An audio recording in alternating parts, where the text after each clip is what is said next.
Aéroport d'Auxerre. Nous sommes en plein mois de juillet lorsqu'un avion de ligne envoie un SOS à la tour de contrôle. 445 sur 21.5.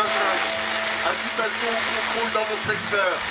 Demande d'atterrissage d'urgence sur Auxerre. La tour de contrôle de l'aéroport d'Auxerre reçoit un message de détresse du vol TH445 en provenance d'Ajaccio. Le commandant de bord demande l'autorisation de se poser immédiatement. Des événements à bord laissent craindre le pire. Il faut absolument isoler l'appareil sur la piste d'atterrissage. L'équipage et les passagers de ce vol sont en train de vivre un véritable cauchemar. À bord de cet avion, le danger ne touche pas seulement les passagers, mais il peut avoir des conséquences dévastatrices pour beaucoup plus de monde. Depuis le début de ma carrière, j'ai été confrontée à des agressions et des dérapages. Mais là, c'est ingérable. Les gens étaient terrorisés. Une menace qui laisse présager d'un terrible sort. Tout le monde pensait que sa dernière heure était arrivée. C'était l'horreur. On sait à ce moment-là que le risque ne peut pas être totalement évalué. Encore aujourd'hui, si ça se reproduit, personne n'est prêt pour affronter ça. Retour sur une affaire jusqu'ici classée secrète par le ministère de la Défense. Une affaire riche en rebondissements qui a été confiée à l'élite de la gendarmerie nationale, la section 13.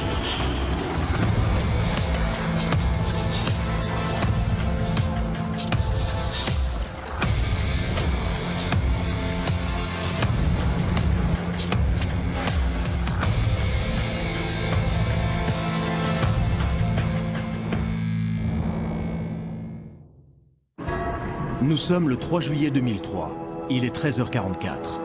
Le vol TH445 en provenance d'Ajaccio, avec à son bord 127 passagers ainsi que 7 membres d'équipage, lance un appel de détresse enregistré par la tour de contrôle. 25 minutes après avoir décollé, le commandant de bord, Pedro Manuel, a indiqué à la radio qu'une rébellion suivie d'une bagarre qui pourrait s'apparenter à une attaque terroriste a eu lieu en classe affaires. Il a verrouillé sa porte. Et 4 hôtesses et le copilote, restés à l'arrière de l'appareil, ne répondent plus à ses appels. Mayday, IR 445 sur 21.5. Habitation au contrôle dans mon secteur. Demande d'atterrissage d'urgence, je répète. Demande d'atterrissage d'urgence sur Auxerre. Avec assistance. Les terroristes, au comportement irrationnel, semblent mettre en danger les passagers du vol TH445. Les opérateurs de la tour de contrôle ont tout de suite donné l'alerte. Le ministère de la Défense mandate le général Carnot de la section 13 pour diriger les opérations sur l'aéroport d'Auxerre. L'appareil est maintenant posé sur la piste depuis bientôt 5 minutes. Les secours sont sur place, prêts à intervenir. Vu l'ampleur de l'affaire, le général Carnot s'est immédiatement rendu sur place avec les membres de la section d'élite de la gendarmerie française, la section 13. Nous sommes arrivés environ 30 minutes après que l'avion se soit posé sur le tarmac d'Auxerre. Il nous fallait faire vite, car la situation semblait s'aggraver.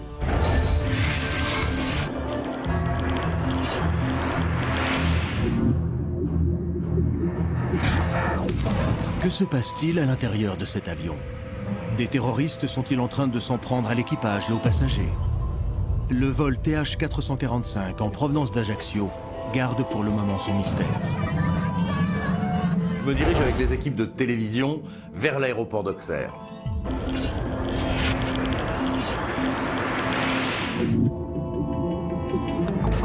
Je suis parti de Paris avec mon caméraman et on suit tout ce qui se passe à la radio.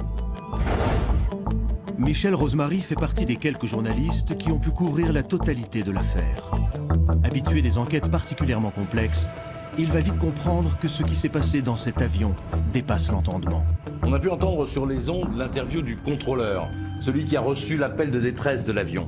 Il a indiqué que ce dernier lui avait dit que certains terroristes avaient une attitude totalement incohérente et surtout extrêmement violente et qu'ils s'en prenaient sauvagement aux passagers. Quand j'ai appris la teneur des événements, j'ai demandé immédiatement l'intervention du GIGN.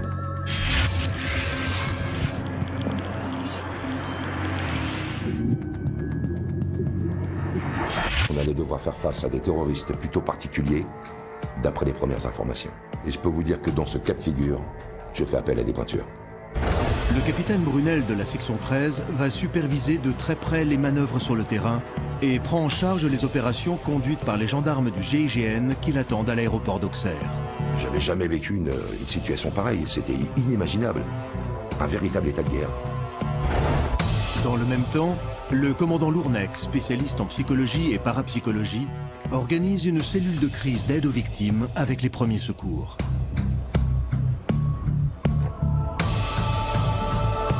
Nous ne savions pas du tout comment les choses allaient évoluer.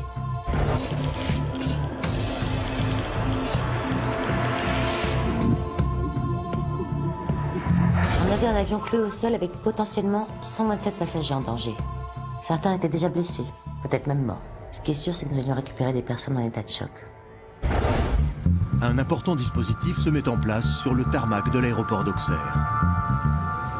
Parmi les membres de la section 13 mobilisés sur l'affaire, il y a le lieutenant Etchebari, à la tête de la cellule scientifique depuis 5 ans.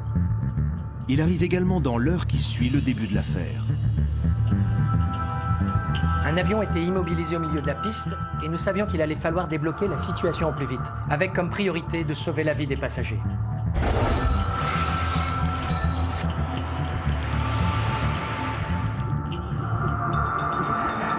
La première chose qu'il nous fallait obtenir en arrivant, c'était un maximum d'informations concernant les événements qui se déroulaient dans cet avion. Les enquêteurs de la section 13 n'ont que très peu d'éléments concernant la nature exacte des événements. D'après le message SOS du commandant de bord, des terroristes fous furieux s'en sont pris aux membres de l'équipage ainsi qu'aux passagers. Mais personne ne sait à cet instant précis ni qui ils sont, ni quelles sont leurs revendications. Avant d'envisager une intervention, il fallait avoir le plus d'éléments possible concernant le nombre exact de terroristes présents à bord et pouvoir les identifier. Il est primordial dans cette situation de pouvoir établir un contact avec les terroristes et éventuellement rentrer en communication pour tenter de négocier. On espère tous que les négociations vont être possibles, parce que face à une prise d'otage, il faut d'abord trouver un terrain d'entente avec les ravisseurs, avec un objectif primordial, c'est de sauver les civils. Le maréchal des logis de l'Orme accompagne alors le capitaine Brunel pour préparer un plan d'assaut au cas où les négociations échoueraient. L'avion est arrêté au milieu de la piste. Les secours sont prêts à intervenir. Aucune porte n'a encore été ouverte. Les escaliers automoteurs ne sont pour l'instant pas autorisés à accéder à l'appareil. Épluchant la liste des 127 passagers, on découvre qu'il y a tout de même 22 enfants. Donc là, on est sur une opération particulièrement risquée. Un assaut, c'est compliqué à gérer.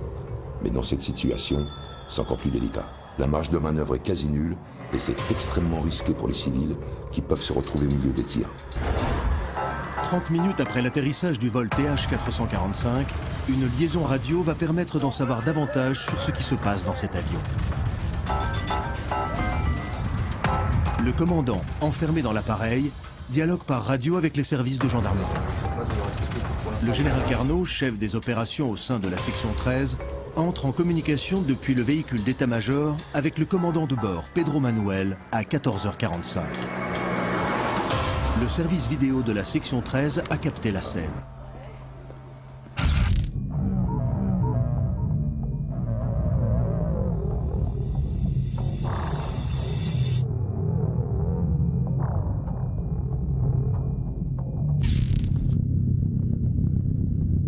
Combien sont-ils?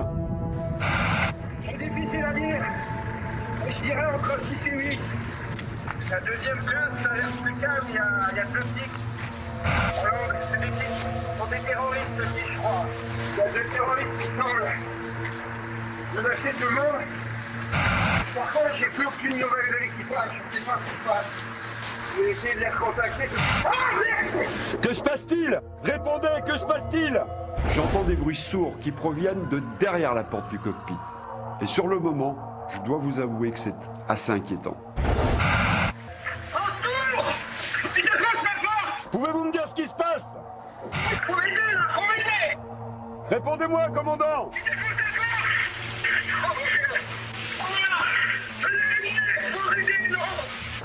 Delorme, les snipers, ils ont un visuel ou pas? C'est pas vrai ça, c'est lui qui tire. C'est vraiment une situation cauchemardesque et toutes les chaînes de télévision sont sur place. J'ai vraiment l'impression que c'est en train de très mal tourner dans cet avion.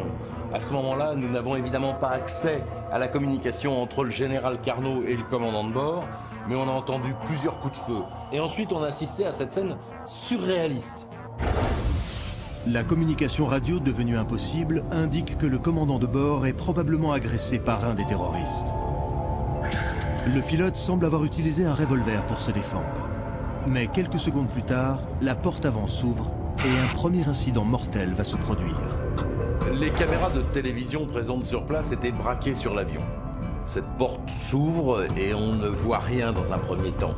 Puis mon caméraman me dit alors qu'il distingue au zoom 2 hommes en train de s'empoigner.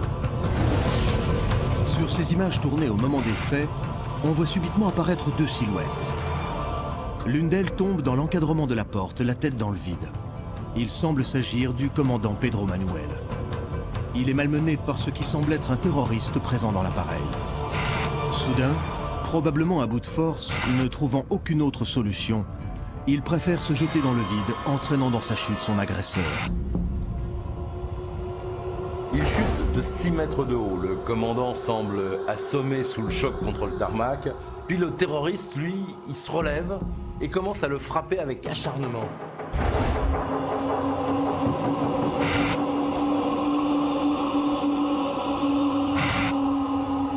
Un groupe de la gendarmerie se précipite sur eux. Toutes les équipes en alerte sur les lieux comprennent alors que l'on est face à un individu particulièrement dangereux. L'homme qui a attaqué le commandant de bord, malgré la chute, s'est redressé et s'est acharné sur lui.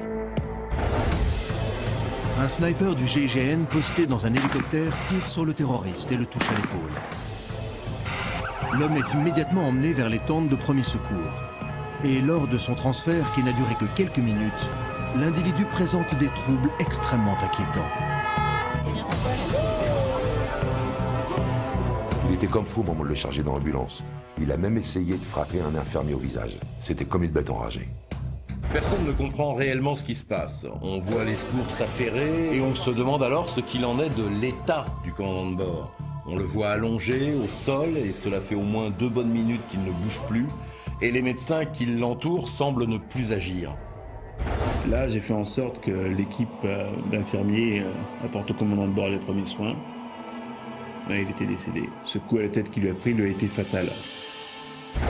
Pedro Manuel est la première victime de ce qui ressemble à une prise d'otage. Qui sont ces hommes encore présents dans l'appareil et surtout, qui est ce terroriste tombé aux mains des enquêteurs? Cet homme qui vient de tuer le commandant de bord ne semble pas en possession de tous ses moyens. Et je comprends vite que c'est très inquiétant. J'ai essayé de lui poser des questions, mais le gars divaguait complètement. Il était incapable de prononcer un mot. Les yeux à moitié révulsés, l'homme est comme fou. Il paraît extrêmement fiévreux et contrôle difficilement son corps et son système nerveux. Il est agressif. Les secours ont du mal à le maîtriser. Les membres de la section 13 ont face à eux un malade réellement dangereux. On ne savait pas du tout à quoi nous avions affaire. Cet homme était dans un état physique indescriptible. Il est comme fou. Un liquide mousseux et blanchâtre s'écoule de sa bouche, ses yeux sont à moitié révulsés, et surtout ce manque de coordination dans ses mouvements nous inquiète au plus haut point. Il ne comprenait pas ce qu'il avait, et en plus nos hommes étaient en contact avec lui. Très vite, par précaution, des prélèvements et des prises de sang sont effectués sur ce dangereux individu atteint d'un mal inconnu et inquiétant. Tous les membres des forces de gendarmerie qui ont été en contact avec lui sont mis en quarantaine pour observation. Quant aux 126 autres passagers encore prisonniers de l'avion, l'opération de sauvetage qui doit être lancée est plus que délicate. C'est certain qu'avec les premiers éléments communiqués par le commandant de bord, on était quasi sûr d'avoir affaire à une attaque terroriste avec prise d'otage. Comme toujours dans ces cas-là, nos équipes étudient minutieusement la liste de tous les passagers montés à bord de l'avion. Nous examinons tous nos fichiers classés terrorisme, afin de contrôler si un nom peut être apparenté à un suspect éventuel. Mais on se rend compte très vite que nous n'avons personne à l'intérieur de cet avion qui présente un profil de suspect. Là, les enquêteurs se heurtent au silence de ceux qui détiennent les passagers et l'équipage de cet avion. Nous étions tous en attente d'éventuels contacts avec ces terroristes, mais apparemment, ils n'avaient rien à revendiquer, malgré les appels répétés de la section 13. Donc à ce moment-là, on n'a plus aucune liaison radio, et on ne sait pas quelle est la situation à l'intérieur de la carlingue. Le maréchal des logis Delorme dirige alors le peloton du GIGN. Avec le capitaine Brunel, ils mettent au point le dispositif d'assaut visant à neutraliser les différents terroristes présents à bord de l'appareil. Mais ils se retrouvent confrontés à une problématique inhabituelle.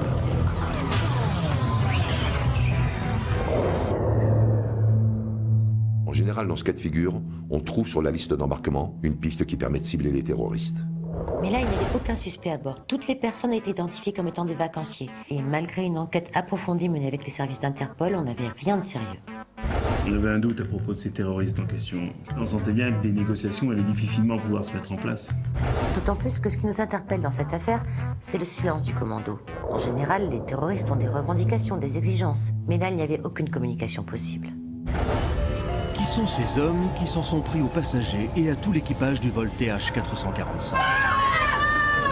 Pourquoi les enquêteurs n'arrivent-ils pas à les identifier parmi la liste des passagers? S'agit-il réellement de terroristes? Alors que tous les services de gendarmerie et de police tentent d'approfondir leurs recherches pour identifier ces individus, l'homme arrêté sur le tarmac de l'aéroport fait l'objet de toutes les attentions. Etchebarri s'est penché immédiatement avec tout le staff médical sur le cas de ce terroriste qui s'en est pris sauvagement au commandant de bord.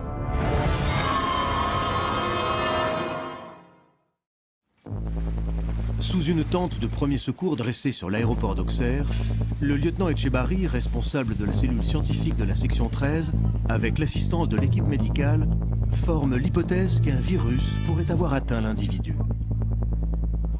On n'a pas eu le temps d'effectuer des analyses précises, mais les premiers symptômes sont extrêmement inquiétants. Des recherches approfondies sont immédiatement diligentées, mais on est quasiment certain que cet individu est rongé par quelque chose de fort à l'intérieur de son corps. Cette nouvelle pose de nombreuses questions quant à la nature du drame qui est en train de se jouer. Si un virus non encore déterminé a touché de nombreux passagers, la situation est particulièrement grave. Si cet homme est atteint d'un virus dangereux, alors il est tout à fait probable que d'autres personnes soient également atteintes à bord de l'avion. L'adjudant Pierre Treskin travaille depuis 5 ans aux côtés du lieutenant Etchebarri. Pour lui, l'affaire prend vite une toute nouvelle tournure. Car si un virus a pu contaminer l'individu qu'ils ont entre les mains, il se pourrait que ce mal soit à l'origine de son comportement. Les symptômes que présente cet homme sont complexes. Forte fièvre, nervosité et stress intense, perte totale du contrôle de son corps, sensation de soif intense, mais vomissement extrême dès qu'il ingère de l'eau. Et en plus, son état se dégrade d'heure en heure. Il semble que son cerveau soit atteint. Et l'individu infecté présente des troubles du comportement et de l'agressivité dus à l'atteinte du système limbique. Et notre patient semblait atteint d'un mal mystérieux qui le mettait dans un état épouvantable. Les enquêteurs de la section 13 vont alors comprendre que cet homme hautement agressif et porteur d'un virus jusqu'ici inconnu n'est pas forcément le terroriste que tout le monde imagine. L'homme qui a attaqué le commandant de bord a été identifié. Il s'appelle Mariusz Ledzinski. Il est bien sur la liste des passagers et il revient d'un séjour en club de vacances en Corse avec sa femme. Cet individu, il n'a pas de casier, il n'est pas fiché et il ne semble appartenir à aucun mouvement terroriste. Le vacancier longue date qui rentre avec sa famille d'un séjour en Corse. L'état de santé de Mariusz Ledzinski s'est considérablement aggravé. Il est entré dans le coma profond. Le virus a déjà totalement altéré son organisme. Son pronostic vital est engagé. Enfin, en clair, je comprends très vite qu'on l'a pris en charge trop tard et qu'il est condamné. Le lieutenant Etchebarri est à ce moment-là persuadé qu'ils n'ont pas affaire à une attaque terroriste. Avec l'adjudant Pierre Treskin, il est l'un des premiers à envisager une toute autre hypothèse quant à l'origine du drame. À ce moment-là, on se dit qu'on est sur un cas bien spécial et que ce qui se passe à bord de cet avion n'est probablement pas un acte terroriste. Enfin, disons, tel qu'on l'entend habituellement. La question que tout le monde se pose, c'est quel est ce virus et d'où vient-il? Il allait falloir identifier tous les passagers et surtout leur provenance. Là, une course contre la montre est engagée. Nous n'avons pas droit à l'erreur ni au moindre doute. Il faut réagir très vite. Il est maintenant 15h45. La porte de l'avion est restée ouverte et aucun passager ne s'est manifesté. S'agit-il réellement d'une attaque terroriste? Ce virus dangereux rendant particulièrement agressif toute personne qui en serait atteinte, pourrait-il être la cause de cette situation? L'organisation des secours s'est déroulée en un temps record. Nous devions au plus vite nous apprêter à prendre en charge tous les passagers et surtout en évitant tout contact avec l'extérieur, comme le personnel de l'aéroport. Nous avons mis en place un hôpital de campagne avec tout ce que cela comporte. Les tentes de secours d'urgence ainsi que 130 lits sont acheminés sur l'aéroport d'Auxerre. De nombreux véhicules de secours, des infirmiers ainsi que des virologues spécialistes en maladies contagieuses arrivent sur place. Un plan d'alerte maximale est mis en place par les membres de la section 13. Le général Carnot était en liaison constante avec le ministère de l'Intérieur et avant 16 heures, tout était prêt pour l'assaut. Nous avions tous en tête la sécurité des passagers. L'objectif, c'était d'atteindre la porte avant de l'appareil à l'aide d'un camion escalator afin d'avoir un premier visuel sur l'intérieur de l'avion. Voici 1h30 que le vol TH445 en provenance d'Ajaccio, comptant à son bord 127 passagers, 4 hôtesses et le copilote, est cloué sur le tarmac de l'aéroport d'Auxerre. Après le décès du commandant de bord, Pedro Manuel, attaqué par le passager Mariusz Ledinski, la situation est toujours bloquée. Les tentatives de communication par radio ne donnent rien. Il reste 126 passagers à bord. La porte avant est restée ouverte. Les membres du GIGN vont pouvoir intervenir. Toutes les chaînes de télévision étaient suspendues aux événements qui se déroulaient en direct sur le tarmac. Les organes de presse étaient tous réunis devant cette situation absolument démente. Et là, on a vu les hommes du GIGN commencer leur approche de l'avion. Après 4 heures de négociation, l'assaut est donné. Il va durer 20 minutes. Les forces du GIGN ont pris d'assaut l'appareil vers 17h15. Alors que les caméras de télévision sont braquées sur l'assaut du GIGN en cours, un incroyable rebondissement va faire stopper l'opération. Tout d'un coup, on voit une personne faire des grands signes depuis la porte ouverte. Et là, évidemment, on stoppe tout de suite l'opération. Un véhicule de la section 13 s'approche alors de l'avion. Cette femme qui fait de grands signes à la porte s'appelle Natacha Balerme. Elle semble indiquer par des gestes que la situation s'est apaisée. Devant ce retournement de situation et sous la protection du GIGN, les secours s'approchent de l'avion. Natacha Balerme, hôtesse de l'air à l'époque des faits, se souvient de cette incroyable journée qu'elle n'oubliera jamais. J'ai crié aux gendarmes qui s'approchaient de l'avion que la situation s'était calmée. Et que certains passagers avaient maîtrisé les agresseurs. Cette hôtesse a alors une brève conversation avec le capitaine Brunel, arrivé à bord d'un véhicule au pied de l'avion. Il m'a demandé de reculer, de me positionner sur la droite du couloir. La situation semblait s'améliorer et j'ai tout de suite fait signe à l'escadron de s'introduire dans l'avion. Les personnes qui faisaient régner la terreur à bord de l'avion ont été mises hors d'état de nuire par les passagers eux-mêmes. Les enquêteurs de la section 13, alors équipés de combinaisons spéciales de haute protection, investissent l'avion à 16h15. Ce qu'ils découvrent alors est une situation dramatique. Là, on a découvert des gens dans un état de panique. C'était inimaginable. À l'intérieur de l'avion, les passagers sont tous en état de choc. Certains sont blessés et quelques personnes présentent les mêmes symptômes que Ledinski. Nous avons pu nous procurer les images tournées par le service vidéo de la section 13. La plupart des personnes à l'image sont décédées suite à ces événements tragiques. Et pour préserver leur famille, nous avons choisi de cacher leur visage. Il y a des blessés partout. Et lorsque je découvre l'ampleur des dégâts, je me dis qu'il va falloir très vite trouver l'identité de ce virus. Ledinski n'est pas le seul passager à présenter ces symptômes. Si Mariusz Ledinski, l'homme qui a tué le commandant de bord, est atteint, ainsi que certains passagers, il semblerait qu'ils aient tous agressé plusieurs victimes. Et donc, pendant ces altercations, des contacts par salive ont pu se produire. L'apparition d'une hôtesse de l'air du vol TH445 à la porte avant de l'avion a permis d'éviter une intervention armée. Les secours sont maintenant sur place afin de prodiguer les premiers soins aux différents blessés trouvés dans l'avion. Sur les 133 personnes qui étaient présentes à bord de l'appareil, 17 sont blessés. Ce sont des passagers, dont 2 dans un état critique, proche de celui de Ledinski. Il est à déplorer 3 morts. Le commandant de bord Pedro Manuel, son copilote Aram Géraud et un passager. À 16h30, l'équipe des médecins légistes emmène les corps au centre médico-légal afin de procéder aux autopsies. Les secours s'affairent auprès des rescapés, ils sont tout de suite placés en quarantaine et une cellule psychologique vient compléter le dispositif. Dirigé par le lieutenant Etchebarri, responsable de la cellule scientifique au sein de la section 13, l'équipe des médecins légistes va permettre d'identifier la cause de la mort des différentes victimes. C'est vraiment une course contre la montre. Il y avait 3 autopsies à pratiquer, mais surtout les analyses que nous devions effectuer de toute urgence allaient être déterminantes pour cibler l'entité exacte du virus. Nos équipes travaillent en étroite collaboration avec les laboratoires de recherche. et nous allions être confrontés à des résultats extrêmement inquiétants. Le rapport d'autopsie adressé au lieutenant Etchebarri, responsable scientifique au sein de la section 13, apporte les informations suivantes. Pedro Manuel, le commandant de bord, est décédé d'une fracture du rachis cervical lors de sa chute. Le copilote Aram Géraud a eu les vertèbres cervicales fracturées par un des agresseurs. Quant au passager, il était porteur du virus. Comme Mariusz Ledinski, il a succombé d'un arrêt respiratoire et cardiaque. Que s'est-il passé à bord du vol TH445 en provenance d'Ajaccio? Qu'est-ce qui a poussé ces voyageurs à agresser ainsi les autres passagers du vol?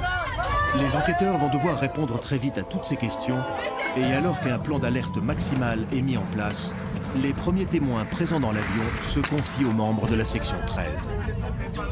Cette hôtesse, Natacha Balerme, présente à bord du vol, se souvient encore du sang-froid dont elle a fait preuve pour parvenir à mettre hors d'état de nuire un des agresseurs.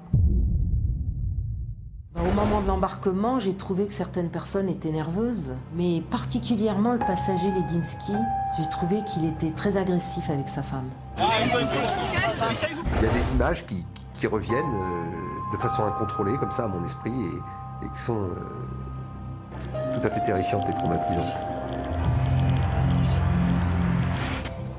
Richard Lazamet fait alors partie des passagers de ce vol. Avec sa femme et ses enfants, il revient de Corse, où il vient de passer une semaine de vacances.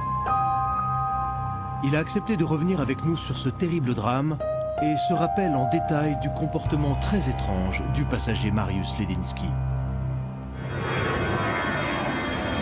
Ce mec s'est assis dans la rangée juste devant moi et il gueulait des trucs incompréhensibles. Et puis il insistait pour aller aux toilettes alors qu'elles étaient inaccessibles.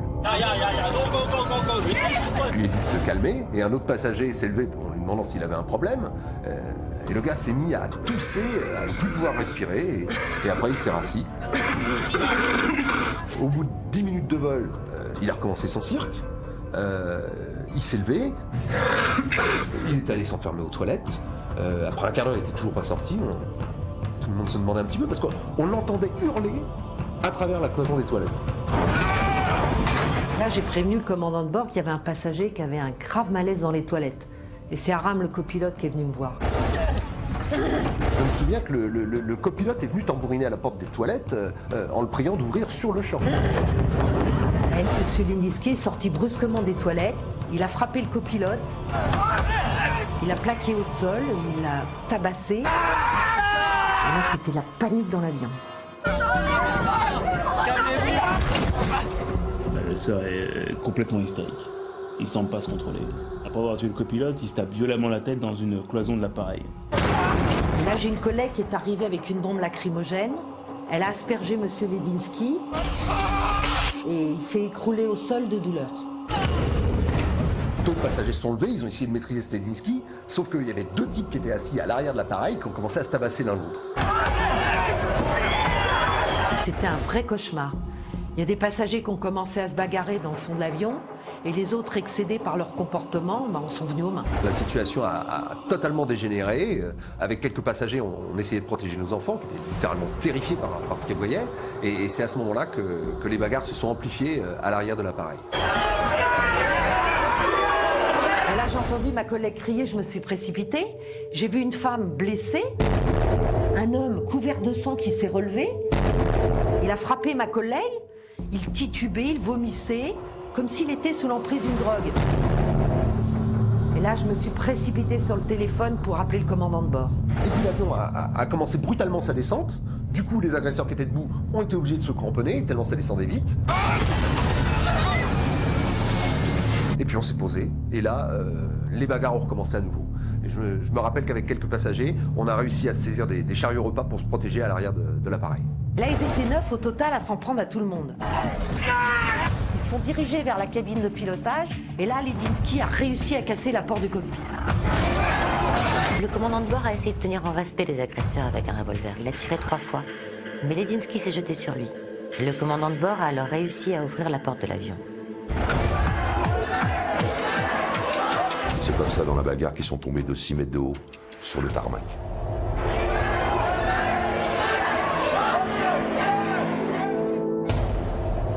Parmi les personnes présentes dans l'avion ce jour-là, Certaines diront dans leur déposition avoir vu un père frapper son propre fils. 2 hommes ont tenté de s'interposer, mais l'individu les a violemment repoussés. D'autres expliqueront que certains des passagers atteints de ce mal ont essayé avec des morceaux du chariot repas de briser les vitres de l'avion alors qu'ils étaient en vol. De violentes bagarres ont éclaté et de nombreuses personnes ont été en contact avec ces individus dangereux porteurs du virus. Les enquêteurs de la section 13 ont du mal à comprendre quel est ce virus. Mais son identité va être révélée à la fin de la première journée. Les résultats du labo nous parviennent, on a du mal à y croire. Le virus en question serait une association chimique de plusieurs composants, dont celui du virus de la rage. Nous étions face à une forme dérivée du virus de la rage qui avait contaminé ces passagers. Et les examens et analyses effectués sur les agresseurs l'ont bien révélé. Mariusz Ledensky était décédé dans le courant de l'après-midi. Et les résultats de son autopsie apportaient les mêmes similitudes que les autres porteurs du virus. Mais nous n'étions pas au bout de nos peines. Nous étions face à un problème d'ampleur internationale. Il nous fallait comprendre très vite comment ce virus avait contaminé ces personnes et d'où il venait. Tous les passagers de ce vol venaient de Corse et j'ai tout de suite ordonné la mise en place d'une cellule de crise à l'aéroport d'Ajaccio. Si ces personnes gravement atteintes d'un virus proche de la rage avaient pu être en contact avec du personnel d'aéroport, des personnes prenant un autre vol, on pouvait se retrouver très vite confronté à un risque de pandémie sévère. On se devait de recenser les personnes autres que les passagers du vol d'Ajaccio qui avaient été en contact avec ces passagers. Et la liste pouvait être longue. Quel est ce virus inconnu dérivé de la rage qui a infecté des personnes venant de Corse? Combien d'entre elles, dans cet avion, étaient contaminées avant le départ du vol? Les enquêteurs de la section 13 sont très inquiets. Il faut faire vite. Ce virus fait peut-être des dégâts en Corse et même ailleurs. C'était une véritable situation de crise. Les ministères à la fois de l'Intérieur et des Affaires étrangères décident de lancer un communiqué à toutes les instances internationales faisant état d'une possible vague épidémiologique. L'Organisation mondiale de la santé est alertée et suit de près l'évolution de l'enquête. Les enquêteurs n'ont pas une seconde à perdre. Et nous, les journalistes, nous sommes priés de ne pas faire transpirer l'information. Et d'ailleurs, à l'époque, aucun article de presse n'a été publié et aucun reportage télévision n'a été diffusé. Depuis le début de cette terrible affaire, les enquêteurs de la section 13 doivent impérativement régler le problème très présent de la contamination de toutes les personnes ayant eu un contact avec les passagers du vol TH445 en provenance d'Ajaccio. Nos équipes ont pu identifier de manière certaine les 9 passagers atteints du virus au moment de l'embarquement. Et toutes ces personnes avaient embarqué à Ajaccio et étaient arrivées ensemble dans un même bus pour touristes. Je me souviens que des témoins qui travaillaient à l'aéroport d'Ajaccio nous ont spécifié que certains étaient déjà particulièrement agressifs avant la phase d'embarquement. Il fallait donc remonter aux sources le plus vite possible et mettre en quarantaine toutes ces personnes qui auraient pu être en contact avec ces individus dangereusement infectés. Les gendarmes d'Ajaccio sont en alerte rouge. Toutes les personnes qui ont été en contact avec ces touristes doivent d'urgence être identifiées et mises en observation. Du chauffeur de bus qui a emmené ses voyageurs jusqu'aux hôtesses d'accueil, en passant par les agents de sécurité et de douane, toutes ces personnes sont identifiées et mises sous contrôle médical. L'avion a décollé il y a 5 heures d'Ajaccio, et dans ce cas d'alerte maximale, c'est le temps qui joue contre les hommes. Une épidémie peut s'aggraver d'heure en heure, et si d'autres personnes sont infectées sur la Corse, il faut les identifier au plus vite. Après recherche, on découvre que les 9 passagers contaminés viennent du même club de vacances, un club situé sur la côte est de l'île. Et le centre de vacances en question a apparemment signalé dans la même journée que de violentes agressions avaient eu lieu. La gendarmerie d'Ajaccio m'explique qu'une patrouille est partie 1 heure plus tôt sur le site du centre de vacances car une violente bagarre a éclaté. Tout de suite, je fais transférer mon équipe de l'aéroport d'Auxerre vers ce centre de vacances. Le soir même, les enquêteurs arrivent en Corse par hélicoptère.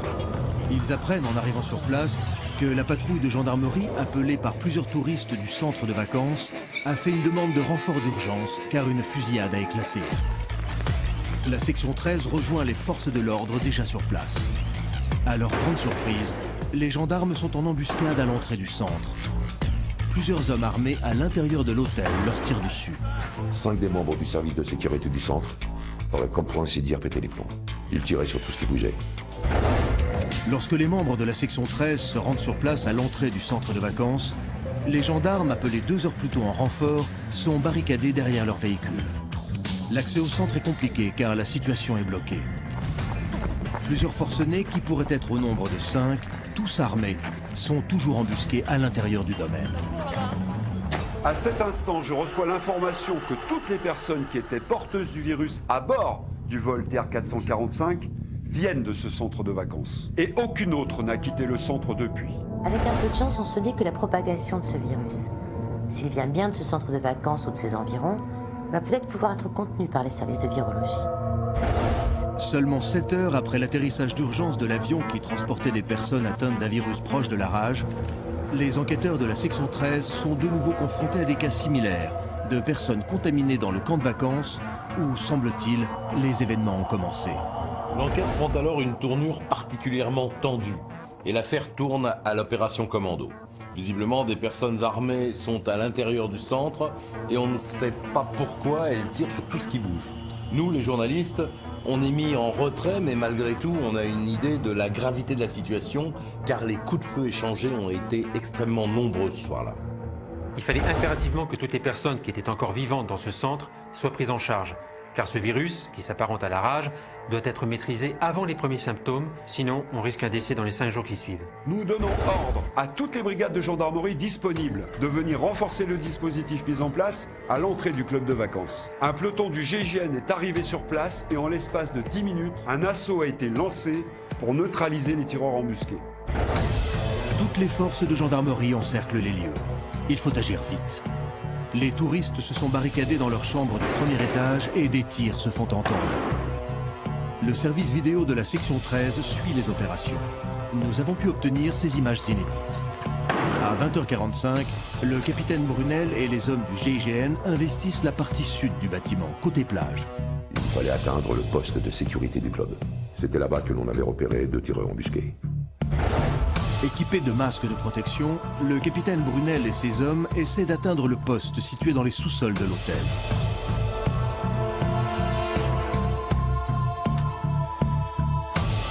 Il fait noir, on ne connaît pas le terrain, et on s'aperçoit que partout des personnes sont descendues se réfugier dans les sous-sols.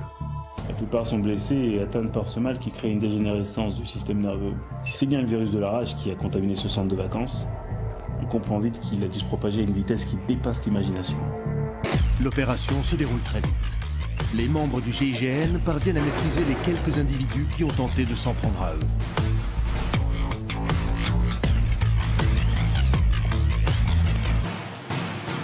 Le premier tireur a été très vite mis hors d'état de nuire. Il marchait en titubant avec son arme au poing, en tirant dans tous les sens. Ce qui était terrible quand j'y repense, c'est qu'on avait reçu l'ordre de ne tirer qu'en cas de dernier recours. Et en même temps, et on ne le savait pas, ils étaient déjà condamnés.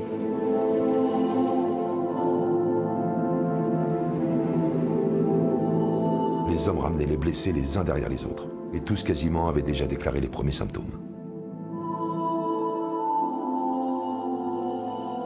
Les brancardiers font ce qu'ils peuvent pour les évacuer. Mais honnêtement, cette nuit-là, on est arrivé trop tard et on a eu de nouveau des morts. Les premières personnes que nous avons reçues sous les tentes des premiers secours étaient toutes condamnées. La progression de la maladie dont elles étaient atteintes était vraiment fulgurante.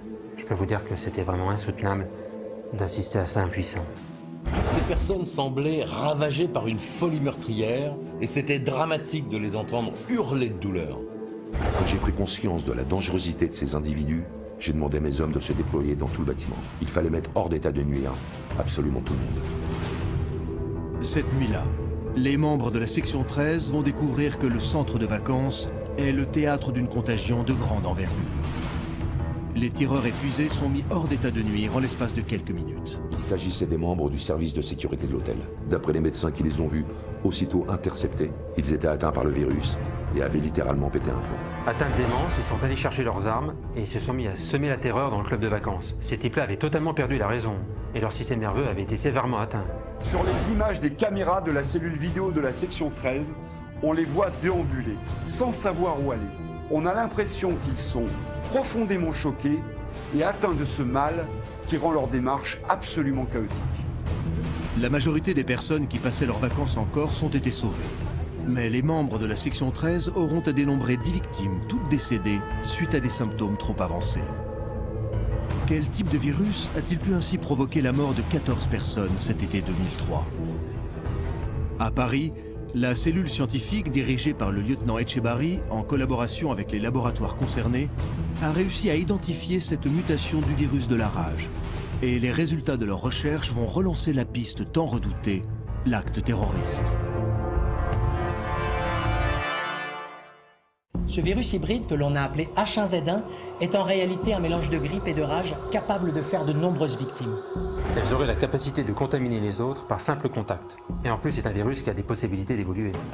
L'exposition à divers produits chimiques, la chaleur, le froid, la sécheresse, l'humidité et aussi l'intensité des rayons ultraviolets peuvent provoquer des mutations. Le lieutenant Etchebarri explique alors à ses collègues que ce virus H1Z1 incube à l'intérieur du corps seulement quelques heures avant de déclencher des symptômes particulièrement violents.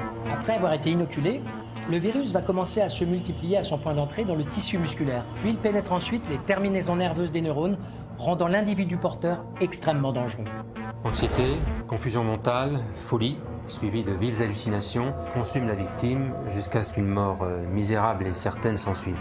Mais dans ce cas de figure, l'association avec le virus supposé de la grippe le rend beaucoup plus efficace et contagieux au plus haut niveau. La mutation et l'association des différents virus multiplient sa force de contamination et de développement. Tous les critères jusqu'alors établis se retrouvent complètement remis en question. Nous sommes face à une contagion tout à fait effroyable. J'ai terminé ma démonstration en expliquant aux autres membres de l'équipe que si nos analyses étaient bonnes, on était face à un virus inconnu. Synthèse d'un virus de la grippe encore à déterminer et d'un virus de la rage. Et ce type de virus ne peut être fabriqué que par l'homme en laboratoire. Donc si on ne se trompait pas, on pouvait alors parler d'attaque bactériologique. Les conclusions du laboratoire du lieutenant Etchebarri sont effrayantes. Des hommes sont à l'origine de l'existence de ce virus. Et tout porte à croire qu'il a été créé en laboratoire. La piste terroriste, qui n'avait pas été totalement écartée, est alors de nouveau relancée. Évidemment, les enquêteurs de la section 13 se demandent alors qui pourrait lancer et financer un projet de bio-ingénierie tel que celui-là. Un laboratoire militaire de guerre biologique, toutes les pistes sont envisageables et l'affaire devient très vite une affaire d'État qui, jusqu'alors, a été classée secret défense. Au bout de 4 jours, l'état d'alerte général est levé. Aucun cas de contamination n'est recensé dans le monde. Et le virus H1Z1, qui a fait rage en Corse, semble ne pas avoir contaminé d'autres personnes, en dehors des passagers de l'avion, des gendarmes, ainsi que les nombreux touristes présents dans le club de vacances. Comment les passagers du vol TH445 et les résidents de ce club de vacances ont-ils pu être contaminés par ce virus hybride? Quelle en est son origine? Les enquêteurs de la section 13 vont devoir exploiter toute nouvelle piste susceptible d'apporter des éléments de réponse dans cette affaire hors du commun. Les membres de la section 13 ont alors passé plusieurs jours d'enquête à décortiquer tous les événements des jours et des semaines qui ont précédé la contamination. Le centre de vacances va alors devenir le théâtre de minutieuses investigations pour tenter de déterminer l'origine du virus. De nombreuses hypothèses sont envisageables et les chances de trouver la source de ce qui aurait pu s'avérer être une dangereuse épidémie sont faibles. Mais 5 jours après les faits, un élément va permettre aux enquêteurs de la section 13 de se mettre sur une nouvelle piste. Devant l'ampleur du problème, on ne se faisait guère d'illusions quant aux probabilités de découvrir l'origine de cet attentat bactériologique. Et là, je dois bien le dire, on a eu un véritable coup de pouce du destin. 5 jours après le drame, les enquêteurs restés sur place à l'intérieur de l'hôtel vont se rendre compte qu'ils sont épiés. C'est le commandant Lournec, responsable de la cellule psychologique d'aide aux victimes, qui va remarquer quelque chose de singulièrement étrange. Mon regard a été attiré par une des caméras de surveillance de l'hôtel. Elle était en mouvement et ça m'a tout de suite interpellé. Le club de vacances est équipé d'un réseau de caméras de surveillance, toutes reliées au poste de sécurité. Intrigué, le commandant Lournec se demande qui pouvait piloter ainsi les caméras sur le site de l'hôtel. Sur le coup, j'ai pensé en fait au capitaine Brunel et je me suis dit qu'il avait dû donner l'ordre de mettre le bâtiment en surveillance continue. Lorsque le commandant Lournec nous a fait part de ses constatations, je lui ai dit que nous n'étions pas au poste de surveillance. Une ou plusieurs personnes ont donc le contrôle de tout l'équipement de vidéosurveillance et sont en train d'épier tout ce qui se passe à l'intérieur de l'hôtel et aux alentours. on a étudié tous les plans des dispositifs de sécurité de l'établissement et mis au clair ce système de pilotage de caméra. Les membres de la section 13 entrevoient une nouvelle piste dans cette enquête extrêmement délicate. Pourquoi ce centre de vacances est-il sous surveillance externe? Et par qui? Une cellule d'investigation se constitue en toute discrétion.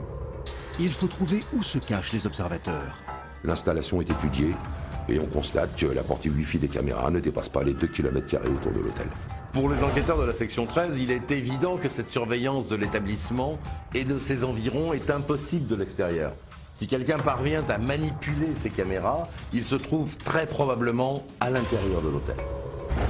Les plans du domaine sont alors soigneusement étudiés et un emplacement spécifique intrigue les enquêteurs.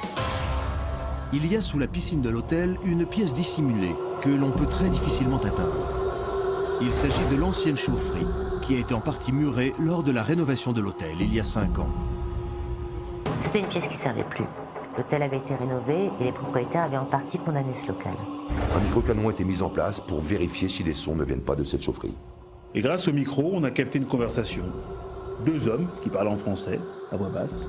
Et là, on comprend qu'il y a des personnes dans cette pièce mystérieuse et qu'on a visé juste, si j'ose dire.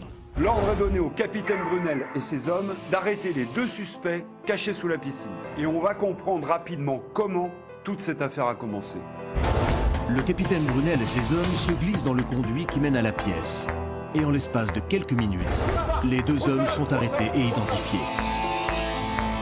Il s'agit de 2 Français, Hervé Matosani et Laurent Bastien. Employés saisonniers du club, ils ne faisaient jamais parler d'eux. Et leur travail était de bonne qualité. Pourtant, ce sont eux qui pilotaient les caméras de surveillance et enregistraient des rapports vidéo et écrits depuis bientôt 2 semaines sur le site. L'arrestation de ces 2 suspects va faire considérablement progresser l'enquête. La section 13 va mettre à jour le scénario de leur plan machiavélique. Les 2 hommes, installés depuis 3 semaines dans ce local de l'ancienne chaufferie de l'hôtel, ont mis en place une opération terroriste. Ils filmaient tout. Ils enregistraient les retours des caméras de surveillance et observaient ainsi la façon dont l'épidémie se propageait. Tout était consigné. Nous avons retrouvé sur place des cahiers où ils notaient tout ce qui se passait. Sur les nombreux enregistrements des caméras de télésurveillance pilotées par les 2 suspects, la première vidéo est particulièrement explicite. On y voit Hervé Matosani, habillé en garçon d'hôtel, s'approcher de Marius Ledinski et de 3 autres touristes, avec un plateau de cocktail. Ils boivent tous le cocktail offert par le terroriste et un rapport informatique très explicite écrit par Matosani est stocké dans un ordinateur. Les 2 hommes ont contaminé les touristes et se sont lancés dans une séance d'observation expérimentale. C'était de toute évidence une opération de grande envergure qui, si elle avait réussi, pouvait engendrer une pandémie mondiale et provoquer la mort de plusieurs milliers d'individus.